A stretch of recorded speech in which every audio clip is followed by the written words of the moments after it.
Pak Muslimin, Master Kesehatan Masyarakat, ya, lulusan Universitas Diponegoro, Semarang. Gimana pendapat Bapak tentang corona yang begitu horor? Padahal seperti kita tahu corona itu kan hanya bisa menular dari droplet. Artinya dari bersin percikan air ludah. Bersin dan percikan air ludah. Gimana? Coba Bapak jelaskan dari sudut kesehatan, karena Bapak itu master di kesehatan masyarakat. Okay. Apa? MKM ya Pak ya? MKes ya. Jadi kita harus mengedukasi masyarakat bahwa virus corona itu sebetulnya tidak berbahaya.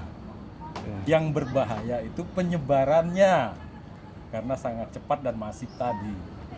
Kalau virus coronanya itu lemah, satu, dia tidak tahan oleh panas. Kedua, dia akan hancur oleh sabun. Tidak perlu hand sanitizer, sabun sunlight pun cukup, atau sabun krim. Jadi corona itu tidak berbahaya selama dia tidak masuk dalam saluran pernapasan kita, karena dia butuh media tempat hidup yang lembab dan gelap. Terus kenapa setiap orang yang kena corona kesannya harus mati gitu loh? Nah, ini kesalahan lagi pemberitaan. Media mendramatisir bahwa kesannya kalau kena corona orang itu satu aib, saya bilang tadi. Kedua, kayaknya akan mati. Padahal corona itu kalau kena ada namanya masa inkubasi yang 14 hari. Masa inkubasi itu adalah waktu terkontak pertama sampai menimbulkan gejala. Pada minggu pertama dia akan menimbulkan demam, batuk atau sesak napas. Tapi pada minggu kedua itu tubuh mengeluarkan imun, kekebalan.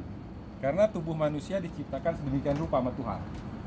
Dia mengeluarkan kekebalan, ke-8, ke-9, ke-10 itu mulai sembuh total, ke-14.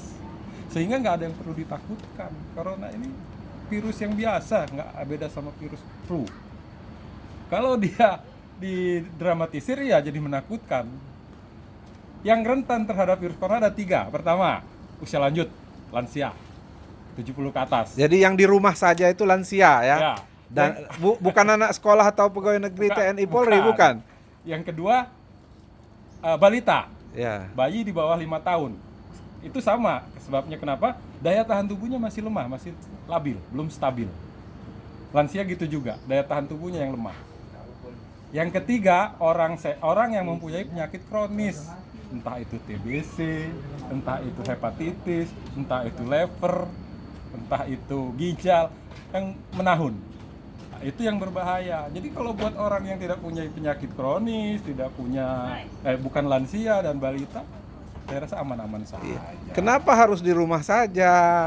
Nah, itu yang saya bilang pertama, penyebarannya yang masif dan cepat untuk memutus mata rantai penyebaran sebetulnya. Ya, itu bisa diterima, bisa tidak kebijakan. Disesuaikan kondisi kalau menurut saya. Ya, jadi artinya segala sesuatu itu harus dipandang dari sudut kesehatannya yang real, jangan dimasuk-masukin unsur politik, apalagi mau dipraktis-praktisin. Udahlah, masyarakat nggak boleh keluar rumah, di rumah aja katanya kan. Jaga jarak. Siapa yang ngasih makan? Iya, dengan orang yang nggak bersin aja harus jaga jarak. Mesti kita jangan dekat-dekat paman. Iya, 1 meter. Demikian. Social distance. Demikian Muslimin Master Kesehatan Masyarakat dari Universitas Diponegoro. Sekarang staf pengajar di Poltekkes Bandar Lampung.